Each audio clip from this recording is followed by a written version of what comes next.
Hello, and I welcome you all to my YouTube channel. අයිබෝවන් මම ඔබ සැම මගේ YouTube channel එකට සාදරයෙන් පිළිගන්නවා. ඔන්න අද දවසේදී මම just කියන පාඩමේ දෙවෙනි කොටස ඔබට අරන් ආවා. මම එහෙම මෙහි දෙවෙනි කොටස වඩාත්ම කතාබහට අවශ්‍ය වෙන කොටස් ඇතුළත් කරලා තියෙන්නේ. පසුගිය දින කීපය තුලදී අපේ නරඹන්නන් 16000කට අධික ප්‍රමාණයක් just පාඩම නරඹලා තිබුණ නිසා මට හිතෙන ඔබ වෙනුවෙන් just වල තවත් වැදගත්ම කොටස් කීපයක් ඉදිරිපත් කරන්න. ඒ නිසා තමයි එහි දෙවැනි කොටස ලෙස අද just පාඩම ඔබට ඉදිරිපත් කරන්නේ. මේ පාඩමත් අවසන් වෙනකන් හොඳින් බැලුවොත් ඔබට අද විශේෂයෙන්ම කතා බහට අත්‍යවශ්‍යම වෙන වාක්‍ය ගණනාවක් just යොදාගෙන ඉගෙන ගන්න පුළුවන් වෙනවා. හොඳයි. ඉතින් එහෙමනම් අදත් ඔන්න ඔබ තාමත් මගේ channel එක subscribe කරලා නැත්නම් දැම්මම subscribe කරලා පටන් ගමු just පාඩමේ දෙවැනි කොටසින් කතා බහට අත්‍යවශ්‍යම වෙන තවත් ප්‍රකාශ ගණනාවක් ඉගෙන ගන්න. හොඳයි. එහෙනම් අපි එමු පාඩමට. Welcome to Jayatissa Athaudahetti YouTube channel. මේ just කියන වචනය අපි යොදා ගන්නවා morally right and proper or fair. morally කියන්නේ සදාචාරාත්මකව, right නිවැරදි, and proper කියන්නේ නිසි, ඒ වගේම fair සාධාරණ. සාධාරණ යමක් ගැන කියද්දී එය සදාචාරාත්මකව හරිනම්, නිසි ලෙස කෙරෙනවා නම් අන්න එහෙම අවස්ථාවලදී fair සාධාරණයි කියන්නේ අපි just යොදා ගන්නවා මෙන්න මේ විදිහට. බලන්න. I think it is a just decision. I think it is a just decision. මම හිතනවා ඒක සාධාරණ තීරණයක් කියලා. මම හිතනවා ඒක සාධාරණ තීරණයක් කියලා. I think it is a just decision. ඔන්න හොඳින් මතක තියාගෙන මේවා කතා බහේදී භාවිත කරන්න. නැවතත් බලන්න.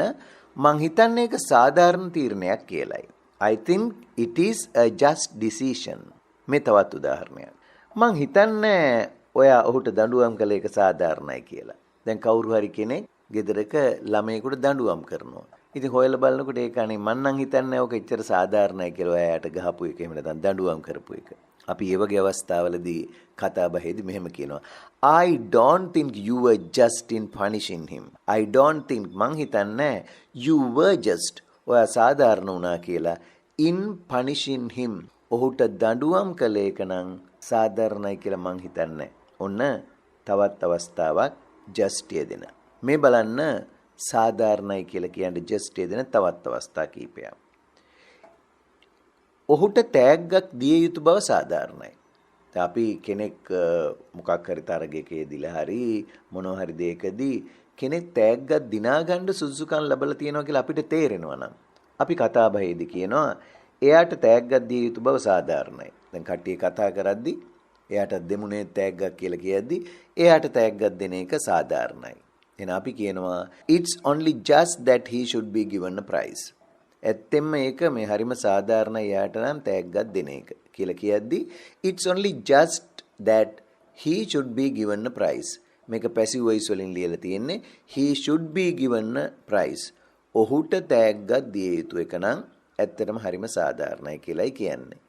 ඒ සිංහලයේ ලොකු අදහස් ගොඩක් එනවා. it's only just that he should be given a prize.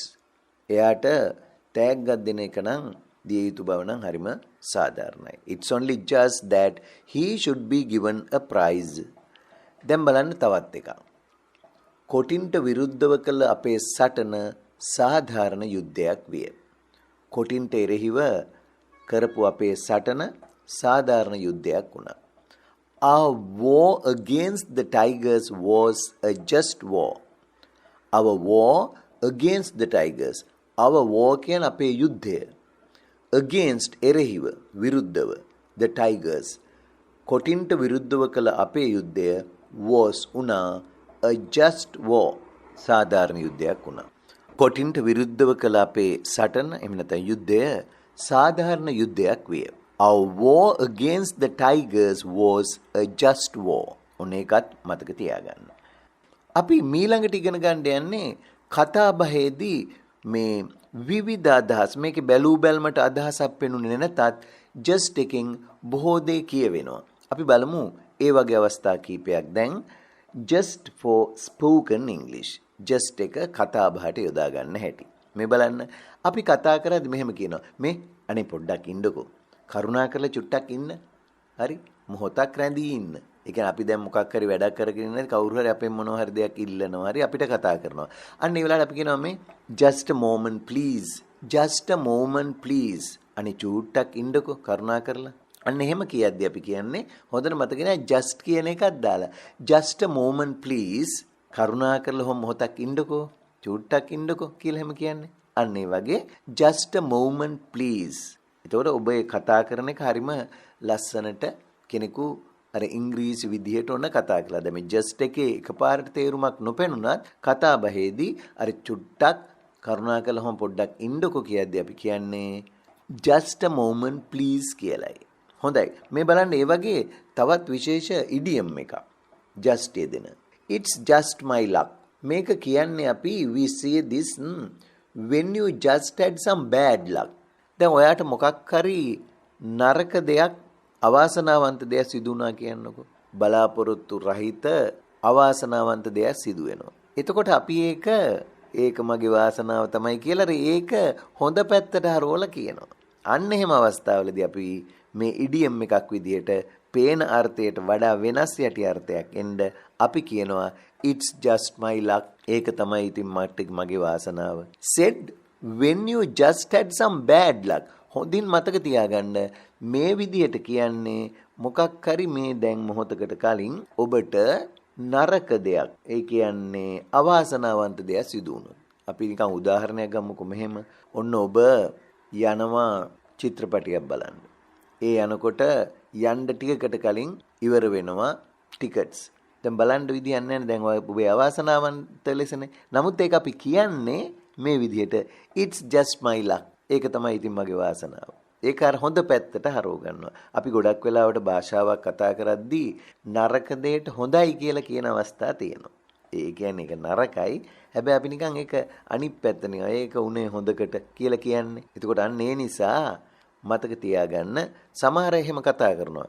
එයාට නරකක් වෙච්ච එකම ඒක උනේ හොඳට මගේ. It's just my luck කියලා කියනවා. ඕක උනේ මගේ හොඳකට. ඔයිට වැඩි දෙයක් වෙන්න තිබුණ තව ටිකකින් නැත්නම්. අන්න එහෙම කියද්දී හොඳින් මතක තියාගන්න කතා බයේදී ඊටාම වැදගත් වෙන ඉඩියම් එකක් it's just my luck.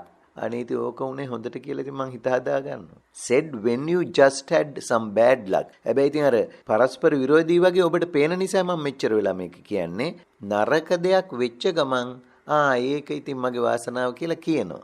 අපේ භාෂාවෙත් කියනවා ඉංග්‍රීසියෙත් කියනවා. ඒකින්ද මතක තියාගන්න. හොඳයි. එහෙමනම් it's just my luck කියලා කියන්න ඔබට එකපාරට මොකක් හරි මේ සිද්ධ වුණොත් අවාසනාවන්ත දෙයක්. ඒ කතා බහ ලස්සන කරන තවත් ඉඩියම් එකක්. ඊළඟ එක බලන්න. දැන් අපි කාට හරි කියන්න ඕන මේ සද්ද නැතුව ඉන්නකෝ. just keep quiet. just keep quiet. මේ සද්ද නැතුව ඉන්න. දැන් කවුරු හරි මේ මොකක් හරි කියන්න කෑ ගහන්න හදනකොට අපි කියනවා just keep quiet. අර just එකත් එක්කලා ඒක යොදාගන්නේ. just keep quiet. සද්ද නැතුව ඉන්නකෝ කියලා වගේ කියන්නේ. එතකොට ඒ තවත් එකක්. ඉතින් අද ඉඳලා මේවා භාවිත කරන්න උත්සාහ ගන්න. ඊළඟට මෙහෙම දෙයක්. මම විනෝදෙට ප්‍රංශ භාෂාව ඉගෙන ගන්න තීරණය කළා. ඇත්තටම මම ප්‍රංශ භාෂාව ඉගෙන ගන්න තීරණය කළේ වෙන මොකකටවත් නෙවෙයි නිකන් විනෝදෙට වගේ. අපි අන්නේම විනෝදෙට වගේ යමක් කරන්න පටන් ගන්නවානේ. ඒ හින්දා අපි කියනවා I decided to learn French just for fun. just for fun. විනෝදෙට වගේ කියලා කියද්දි just for fun කියලායි කියන්නේ. just for fun. එතකොට මම ප්‍රංශ භාෂාව ඉගෙන ගන්න තීරණය කළේ විනෝදෙට වගේ. I decided to learn French just for fun. I decided මම තීරණය කළා to learn French ප්‍රංශ භාෂාව ඉගෙන ගන්න just for fun. just for fun විනෝදෙට වගේ. ඊළඟට බලන්න මෙන්න මේක. අන්න එහෙම තමයි එයා එකපාරට එතන පෙනී සිටියේ. යම් කිසි කෙනෙක් හදිස්සියේ suddenly එකපාරටම හදිස්සියේ and unexpectedly කියන්නේ අනපේක්ෂිත ලෙස බලාපොරොත්තු රහිත ලෙස එකපාරට කවුරු හරි කොහේ හරි තැනක හිටියනම් අපි කියනවා මේ අන්න එහෙම තමයි එයා එකපාරට එතන පෙනී සිටියේ. අපි දැන් ওই සමහර අවස්ථාවලට කාට හරි කියන්නේ නැතුව හොරෙන් ওই ගමනක් ගිහිල්ලා ඉන්නේදී එකපාරට එයා කොහොම හරි අපි ඉදිරියේ පෙනී සිටිනවා. අපි ඒතකොට කියන අන්න එහෙම තමයි එයා එකපාරට එතන පෙනී සිටියේ. ඒතකොට කියන්නේ කොහමද? He appeared there just like that. He appeared there just like that. කීයටවත් බලාපොරොත්තුනේ නැහැ එයා එතන ඉඳී කියලා. එකපාරට එයා එතන ඉන්නවා මෙන්න. අපි ඉතින් හිමින්ම ෂේප් වෙලා යනවා. ඊට පස්සේ කියනවා අන්න එහෙම තමයි එයා එකපාරට එතන පෙනී සිටියේ. He appeared there just like that. He appeared there just like that. ඒකත් මතක තියාගන්න. ඊළඟ එක බලන්න. දැන් ඔය අපි කතා කරද්දි කියනවා ඒකනම් අපූරුයි. ඒකනම් ෂෝක්. ඒකනම් මරු. අන්න එහෙම කියද්දී it's just wonderful. දැන් හොඳ මොකක් හරි අපි ආසයි හිතන දෙයක් වුණාම ඒකනම් අපූරුයි කියලා අපි කියන්නේ. ඉතින් ඒක විදිහට සිංහල භාෂාවේ කියන ඒකනම් මරු. it's just wonderful. අර just කියන එකත් යොදා ගන්නවා කතාවේදී. එතකොට ඒක ලස්සන වෙන්නේ අලංකාර වෙන්නේ ඉංග්‍රීසි කතාව. ඒතර අපි කියනවා it's just wonderful. it's just wonderful. ඒක නම් අපූරුයි. ඒ වගේම මේ බලන්න. that's just what I expected. මම බලාපොරොත්තු වෙන්නේ ඒකම තමයි. ඔන්න දැන් මම මොකක් හරි බලාපොරොත්තු වෙනවා ඒකම සිද්ධ වුණාම අපි කියනවා that's just what I expected. ඕක තමයි මම බලාපොරොත්තු වෙන්නේ. ඒකම තමයි මමත් බලාපොරොත්තු වෙන්නේ. That's just what I expected. කවුරු හරි කෙනෙක් යාළුවෙක් හරි ගෙදර කෙනෙක් හරි මොනවා හරි දෙයක් ඔබ බලාපොරොත්තු දෙයක් කළාම අපි කියනවා that is just what I expected. That's just what I expected. ඕක තමයි මම බලාපොරොත්තු වෙන්නේ. ඊළඟට අපි මෙන්න මේ විදිහටත් just යොදා ගන්නවා. කෙනෙකුට අපි කියනවා මේ බය වෙන්න එපා. බය වෙන්න නම් එපා. Just don't be afraid. දැන් මම ඔබව එක්කලා ගමනක් යනවා. එතන නිකන් බය හිතෙන පැත්තක නම් යනවා. අපි කියනවා just don't be afraid. බය නම් වෙන්න එපා. නැත්නම් බය වෙන්න නම් එපා. Just don't be afraid. Come with me. Just don't be afraid. බය වෙන්න නම් එපා. කොහොමද කියන්නේ? Just don't be afraid. බය වෙන්න නම් එපා. ඒ වගේම මෙන්න මෙහෙම අවස්ථාත් ඔබට ගොඩාක් වැදගත් වෙයි. මොකද්ද? මේ බලන්න. Just between you and me. දැන් අපි මෙතන මේක ගන්නේ this is said after telling someone a secret. after කියන්නේ පසුව. telling කියන්නේ කීමෙන් පසු someone a secret. කාට හරි කෙනෙකුට රහසක් කියනවා. හරි?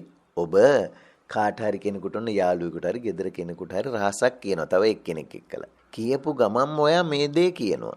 just between you and me. ඔන්න ඔයයි මායි අතර විතරයි. ඒ කියන්නේ ආයෙ නම් වෙන කාටවත් නම් මේක යන්න බෑ. just between you and me. ඔයයි මායි අතර විතරයි. just between you and me. ඔයයි මායි අතර විතරයි. මේක වෙන කාටවත් නම් යන්න බෑ. රහසක් හැම කිව්වට පස්සේ තමයි ඒක කියන්නේ.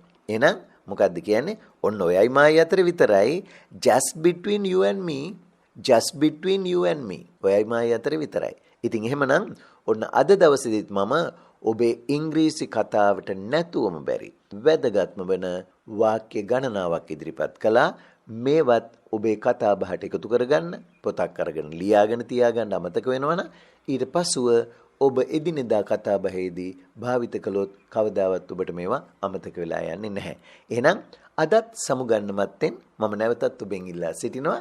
ඔබ තාමත් මගේ channel එක subscribe කරලා නැත්නම් දැම්මම subscribe කරන්න, like එකකුත් දාන්න. ඒ වගේම මේ පාඩම් පිළිබඳ ඔබේ අදහස්, උදහස්, යෝජනා, ඒ වගේම චෝදනා වුණත් තිබෙනවා නම් පහළ comments වල දාන්නත් අමතක කරන්න එපා. එහෙනම් ඔන්න අදට සමුගන්නවා තවත් මේ වගේම වැදගත් පාඩමක් අරගෙන ඔබ හමුවට එන බලාපොරොත්තු වෙන්න. Goodbye and good luck.